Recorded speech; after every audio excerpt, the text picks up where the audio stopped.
রং এই পাগলাটা গো নাকি রে?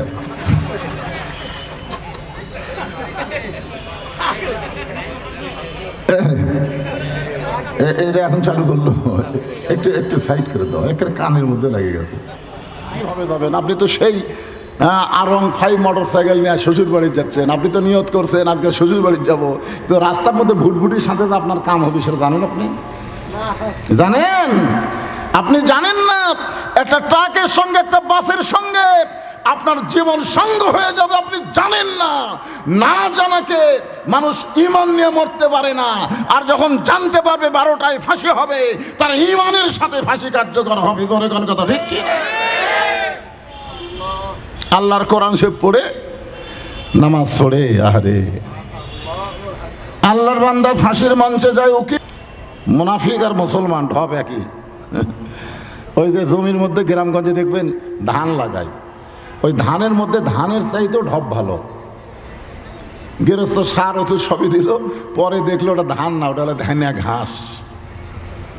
তামাকের মুসলমানের মধ্যে এরকম কিছু আছে, নামাজ পড়ে, রোজা করে, হজ করে, জিকির করে, সবই করে, কিন্তু কাজ কর্মে ওই বেটা পুরাপুরি মুনাফিক। পুরাপুরি কি মুনাফিক? চিন্তা ভাবনা করে বলেন তো, আমাদের কাছে জীবন বাঁচান ফরজ না ঈমান বাঁচান ফরজ? বর্তমান বাংলাদেশ যে পরিবেশ চলতেছে, এই পরিবেশে জীবন মোটামুটি কিছুদিন আপনি বাঁচাবার পারবেন, চিকিৎসা করে। ভারত তো বন্ধ করে দিল, তারপরেও আমাদের দেশের তো ডাক্তার ভালোই আছে নাকি? কন অনেক চিকিৎসা করে আপনি হয়তো কিছুদিন জীবন বাঁচাবার পারবেন, কিন্তু বর্তমান পরিবেশে ঈমান বাঁচানো খুবই কঠিন। ঈমান বাঁচান কি কঠিন? আপনারা যে কোরআনের আলোচনা শুনবেন, আপনারা সকলে বলেন তো, এই কোরআনের মধ্যে কোনো সন্দেহ আছে? এই কোরআনের মধ্যে কোনো ভুল আছে? এই কোরআনের মধ্যে কোনো ধোঁকা আছে? কিন্তু যে আইনটা বর্তমান বাংলাদেশ চলতেছে, এই আইনের মধ্যে সন্দেহ আছে, এই আইনের মধ্যে ধোঁকা আছে, এই আইনের মধ্যে ভুল আছে। আচ্ছা, যে সংবিধান দিয়ে বাংলাদেশ চলতেছে, এই সংবিধানের মধ্যে ভুল আছে, সন্দেহ আছে, ধোঁকা আছে। তাহলে স্বাধীনতার পর থেকে আমরা ধোঁকার মধ্যে, ভুলের মধ্যে, সন্দেহের মধ্যে বড় হচ্ছি, আর আল্লাহর কোরআনের খালি ওয়াজ শুনতেছি। শুধু কোরআনের ওয়াজ শুনবো আর মানুষের তৈরি করে আইন অনুযায়ী চলবো। ঈমান মুখে থাকবে কিন্তু কলিজার মধ্যে ঢুকবে না। কলিজার মধ্যে ঈমানকে ঢুকাতে গেলে শুধু আল্লাহর কোরআনের ওয়াজ শুনবো না, কোরআন অনুযায়ী আমাদেরকে চলা লাগবে। জোরে কোন কথা ঠিক কিনা? কথা বলেন। কোরআন অনুযায়ী চলতে গেলে আমাদের করণীয় কি? এই করণীয়তা এই আয়াতের মধ্যে ইনশাআল্লাহ বলে দেওয়া হবে। 1 নম্বর ঈমান, ইকরার বিল লিসান, তাসদিক বিল জানান, আমল বিল আরকান। রোম সম্রাট কাইসার, ওই সময় 2টা শক্তি ছিল, একটা হলো রোম, একটা হলো পারস্য। বর্তমানে গোটা পৃথিবীতে যেমন 2টা শক্তি আছে, একটা হলো আমেরিকা, একটা হলো রাশিয়া। এই 2টাকে বলা হয় পরাশক্তি। সেই সময় 2টা পরাশক্তি ছিল, একটা হলো রোম আর একটা হলো পারস্য। রোম সম্রাট কাইসারের দরবারে 3 জন ইমানদারকে হাজির করা হয়েছে। ওনারা যখন রোমের ভিতর দিয়ে যাচ্ছিলেন, তখন রোমের খ্রিস্টানেরা ওনাদেরকে সন্দেহ করছে, সন্দেহ করে রোমের রাজ দরবারে হাজির করছে। ওনাদের চাল চরিত্র চেহারা দেখি মনে হয়েছে এনারা খ্রিস্টান নয়, অন্য কোনো জাতি। আপনারা বলেন তো, বর্তমানে মুসলমান আর খ্রিস্টান, হিন্দু আর বৌদ্ধ একসাথে যদি চলাচল করে, আপনারা কি দেখে চিনবেন? না, কিছু একটা দেখা লাগবে তো। যেরকম আর্মিকে আপনারা কি দেখে চেনেন, পুলিশকে আপনারা কি দেখে চেনেন, র্যাবকে কি দেখে চেনেন, তাহলে পোশাক দেখে যদি সৈন্য চেনা যায়, আমাদের মুসলমানের মনে হয় কোনো পোশাক নাই নাকি? কোনো পোশাক নাই, যাই যেটা পাবেন সেটাই পরবেন নাকি? এইটাই তো হলো আমাদের চেহারা দেখেও তো বোঝা যায় না। চেহারা দেখেও বোঝা যায় না যেটা মুসলমান না এটা হিন্দু, বোঝার উপায় নাই, একই ঢপ। কিন্তু তিনজন মুসলমানকে রোম সম্রাটের সৈন্যরা বুঝতে পারল এরা আমাদের জাত না, এরা আলাদা কোনো জাত হবে। তো আলাদা জাত সন্দেহ করে তাদেরকে রাজ দরবারে ধরে নিয়ে গেছে। রোম এই পাগলা টাগলা নাকি রে?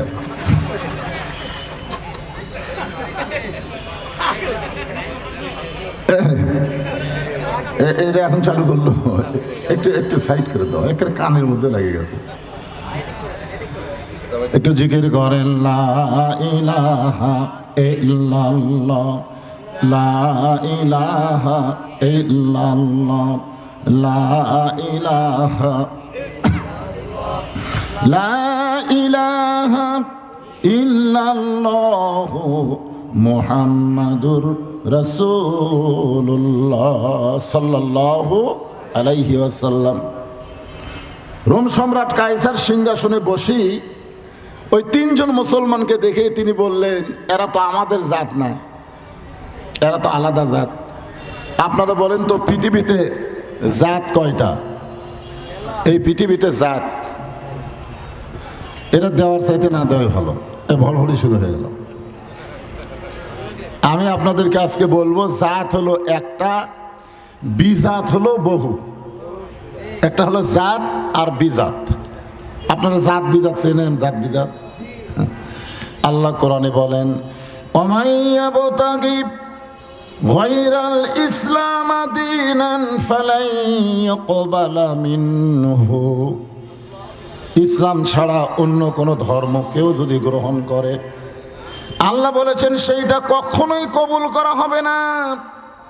ইসলাম শুধু একটা ধর্ম না, ইসলাম হলো একটা জীবন ব্যবস্থা। জোরে বলেন ঠিক কি না?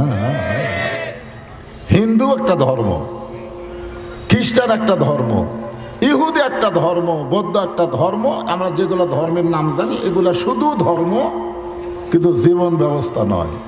আর ইসলাম কোনো ধর্মের নাম না, ইসলাম হলো একটা জীবন ব্যবস্থা। এই জন্য আল্লাহ বলতেছেন অমাইয়াবতাগি গায়রাল ইসলাম দীনান। ইসলাম ছাড়া অন্য কোনো জীবন ব্যবস্থা কেউ যদি গ্রহণ করে ওইটা কখনোই কবুল করা হবে না।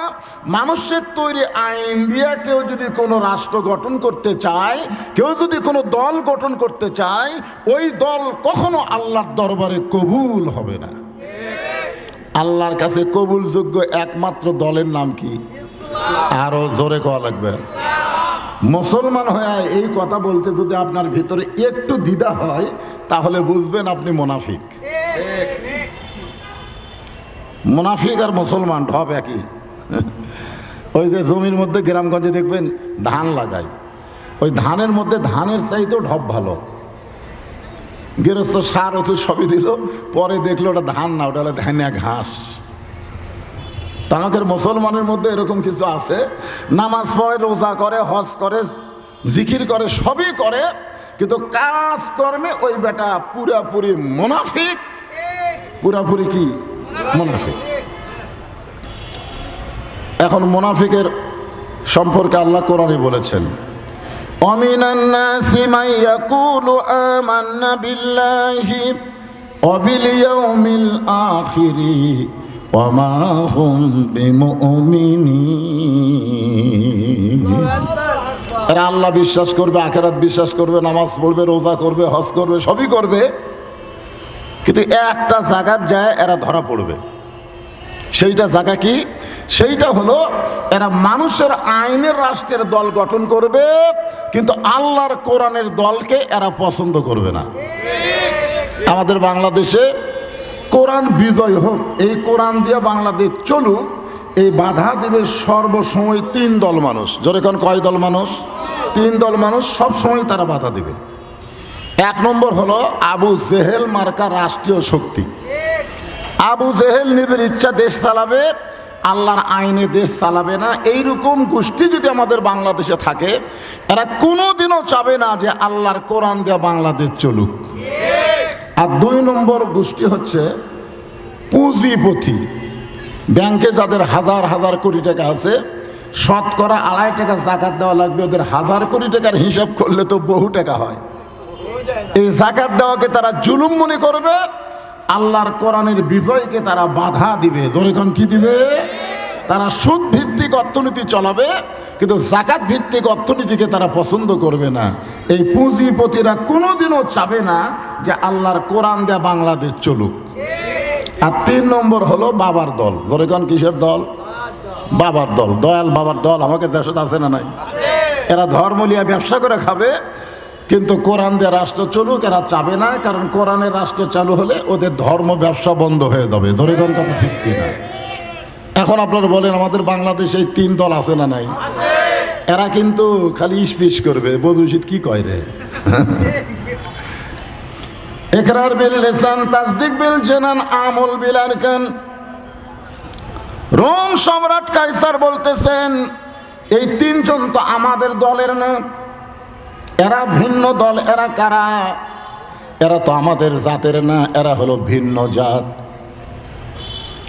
রোম সম্রাট কাইসার জিজ্ঞাসা করলেন তোমাদের পরিচয় কি? তোমরা 3 জন তোমাদের পরিচয় কি? সঙ্গে সঙ্গে 3 মুসলমান একসঙ্গে পরিচয় দেওয়া শুরু করলেন। মিল্লাত আবিকুম ইব্রাহিম হুয়া সাম্মাকুমুল মুসলিমিন। আপনারা বলেন তো আমাদের পরিচয় আছে না নাই? কি পরিচয়? খালি মুসলমানের আগে কি হলো? মিল্লাতা আবিকুম ইব্রাহিম ওয়া সাম্মাকুমুল মুসলিমিন। আমাদের জাতির পিতা হলেন হযরত ইব্রাহিম, যিনি আমাদের নাম দিয়েছে মুসলমান। ইমাম মালিক রহমতুল্লাহ আলাইকে একজন জিজ্ঞাসা করলেন, হুজুর পৃথিবীর মধ্যে সর্বশ্রেষ্ঠ ধর্ম কোনটা? পৃথিবীতে যত ধর্ম আছে এর মধ্যে সর্বশ্রেষ্ঠ ধর্ম কোনটা? ইমাম মালিক বললেন, এরকম প্রশ্ন করা হলো কবিরা গুনাহ। পৃথিবীর মধ্যে সর্বশ্রেষ্ঠ বলা যাবে না, বলতে হবে পৃথিবীর মধ্যে একটাই ধর্ম, তার নাম হলো ইসলাম, আর কোনো ধর্মই নেই। তাহলে সর্বশ্রেষ্ঠ বলা যাবে না তো? একটাই তো, একটার মধ্যে ওর শ্রেষ্ঠ কি? যদি বহু ধর্ম থাকতো আল্লাহর, তাহলে বোঝা যাইতো যে এই 4টার মধ্যে এটা শ্রেষ্ঠ। আল্লাহর ধর্ম কয়টা? ইন্না দীনা ইনদাল্লাহিল ইসলাম। রোম সম্রাট কাইসার বললেন, আমরা খ্রিস্টান, তোমরা মুসলমান। আমাদের রাজ্যে তোমাদের বসবাস করার কোনো সুযোগ নাই। আমাদের রাজ্যে তোমাদের বসবাস করার কোনো সুযোগ নাই। সঙ্গে সঙ্গে 3 জন মুসলমান বলতেছেন, আল্লাহু লা ইলাহা ইল্লা হুয়াল হাইয়ুল কাইয়্যুম। জোরে কোন সুবহানাল্লাহ। তাবারাকাল্লাযী বিয়াদিহিল মুলকু ওয়া হুয়া আলা কুল্লি শাইইন কাদির। আপনারা বলেন তো, এটা খালি মুখের ঈমান দিয়ে এত বড় কথা বলা যাবে? যে মুখের ঈমান, কলিজার মধ্যে ঈমান থাকার কারণেই বলতেছেন গোটা পৃথিবীর রাজত্ব, কর্তৃত্ব, মালিকানা একমাত্র আল্লাহর হাতে। সমস্ত ক্ষমতার মালিক আল্লাহ। দুনিয়াতে কোনো মানুষের রাজত্ব চলবে না, রাজত্ব চলবে আমার আল্লাহর। জোরে বলেন কথা ঠিক কি না? হাজার হাজার সৈন্যর মধ্যে রোম সম্রাটের রাজদরবারে 3টা মুসলমান এমন জোরালো ভাষায় যদি কথা বলতে পারে, তারা বিশ্বাস করতে পারে যে মৃত্যু হবে কিন্তু ঈমান দিব না। জোরে কোন কথা ঠিক কি না? যত চেষ্টাই করেন, আপনি যত ভালো ভালো ডাক্তারের সাথে লাইন করে রাখেন, মরা লাগবেই। কি মনে হচ্ছে? মরা লাগবে না? মিশে মায়াই বন্দি থাইকা করলাম কত খেলা, পশ্চিমে তাকায়া দেখো তোমার ডুইবা গেছে বেলা। এক পলকের নাই ভরসা, মিশে সকল আশা, কখন বুঝি দারুণ ঝড়ে ভাঙবে তোমার বাসা। রোম সম্রাট কাইসার বললেন, এদের এই বড় বড় কথা থেকে এদেরকে সাইজ করতে গেলে আগুনের একটা চুলা জ্বলাও। আগুনের একটা চুলা জ্বালানো হলো। দাও দাও করে যখন আগুন জ্বলতেছে, সেই আগুনের উপরে বিশাল একটা ডেকচি, ডেকচির মধ্যে মনে মনে তেল। নিচের আগুনে তাপে তেলগুলো যখন টকবক টকবক করতেছে, রোম সম্রাট কাইসার বলেন, তোমরা খালি একটা বারের জন্য বলো আল্লাহ রাসূল মানি না। খালি একটা বারের জন্য যদি বলতে পারো আল্লাহ রাসূল মানি না, তাহলে তোমাদের 3 জনকে আমরা মুক্ত করে দেব, তোমাদের 3 জনকে আমরা ছেড়ে দেব, তোমাদেরকে কোনো শাস্তি দেওয়া হবে না। ওরা একবার আগুনের দিকে তাকায়, আর একবার ইমানের দিকে তাকায়। একবার কার দিকে তাকায়? উকিল বলতেছে মীর কাসেম আলীকে, স্যার রাত 12টায় আপনার ফাঁসি হবে। তো বলে রাত 12টায় যদি ফাঁসি হয় তাহলে এখন কটা বাজে? বলে এখন তো বাজে 9:30। কই তাহলে এখনো 2.5 ঘন্টা বাকি আছে। 2.5 ঘন্টা যখন বাকি আছে, অযথা বসে থাকে কি করব? ঘন্টা দিয়ে ঘুম পাড়ি। উকিল বলতেছি পাগলা নাকি রে, 12টার সময় ফাঁসি হবি আর 9:30টায় বলতেছে 2 ঘন্টা ঘুম পাড়বি। মনে করছে ফাঁসির কথা মনে করে পাগলা হয়ে গেছে। উকিল বার হয়ে চলে গেছে। 2 ঘন্টা পর এসে থেকে নাক ডেকে ঘুম পাড়তেছে, নাক ডেকে। ঘড়ির দিকে থেকে থেকে 8 ঘন্টা পর ফাঁসি কার্যকর হবে, আর বেটা ঘুম পাড়তেছে। পায়ের আঙ্গুল লড়াইয়ে চেতন করে বলছে, স্যার আর মাত্র 8 ঘন্টা আছে। কই এখন 8 ঘন্টা? আলহামদুলিল্লাহ। উজু করে সে 2 রাকাত নামাজ পড়ে, কোরআনের 2টা সূরা পড়ে নিজেই পাঞ্জাবি গায়ে দিয়ে বলতেছে চলো যাই। উকিল বলতেছেন আপনার ফাঁসি হবে। একটা বারকে আপনার ফাঁসির কথা মনে হয় না। আল্লাহর বান্দা বলতেছে দুনিয়া থাকার জায়গা না, এই দুনিয়াতে আসলে যাইতে হবে। এই যাওয়াটা মানার নাম হলো ঈমান। যাওয়া লাগবেই তো, কি কোন যাওয়া লাগবে না?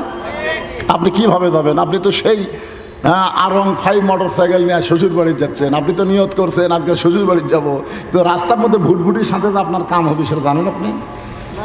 জানেন? আপনি জানেন না একটা ট্রাকের সঙ্গে একটা বাসের সঙ্গে আপনার জীবন সঙ্গ হয়ে যাবে, আপনি জানেন না। না জানাকে মানুষ ঈমান নিয়ে মরতে পারে না। আর যখন জানতে পারবে 12টায় ফাঁসি হবে, তার ঈমানের সাথে ফাঁসি কার্যকর হবে। ধরে কোন কথা ঠিক কি? আল্লাহর কোরআন সে পড়ে নামাজ পড়ে, আরে আল্লাহর বান্দা ফাঁসির মঞ্চে যায়। উকিল বলে একটা বার কি আপনার মনে হয় না? বলতেছে আমার কোরআন আমাকে শিক্ষা দিল, ওয়ালা তাকুলু লিমান ইউকতালু ফি সাবিলিল্লাহি আমওয়াতুন বাল আহইয়াউ ওয়ালাকিন লা তাশউরুন। আবার কি হলো? এখন খালি এটি বাজতেছে।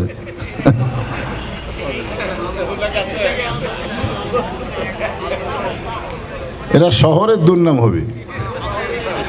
মাইকালা ভাই দুর্নাম করিস না রে, এখন বাইরের সাইনটা দাও। মানুষ আসবে তো, বাইরের সাউন্ড না গেলে মানুষ কিভাবে আসবে? এটা ঘরোয়া মাহফিলের সাউন্ড বক্স বাজতেছে। একটু জিকির করেন লা ইলাহা ইল্লাল্লাহ, লা ইলাহা ইল্লাল্লাহ, লা ইলাহা, লা ইলাহা ইল্লাল্লাহ মুহাম্মাদুর রাসূলুল্লাহ। একবার আগুনের দিকে তাকায়, একবার ঈমানের দিকে তাকায়। ইকরার বিল লিসান, শুধু মুখে যদি ঈমান থাকে, কলিজার মধ্যে যদি ঈমানের জায়গা না হয়, তাহলে কি বলবে? জীবন বাঁচান ফরজ।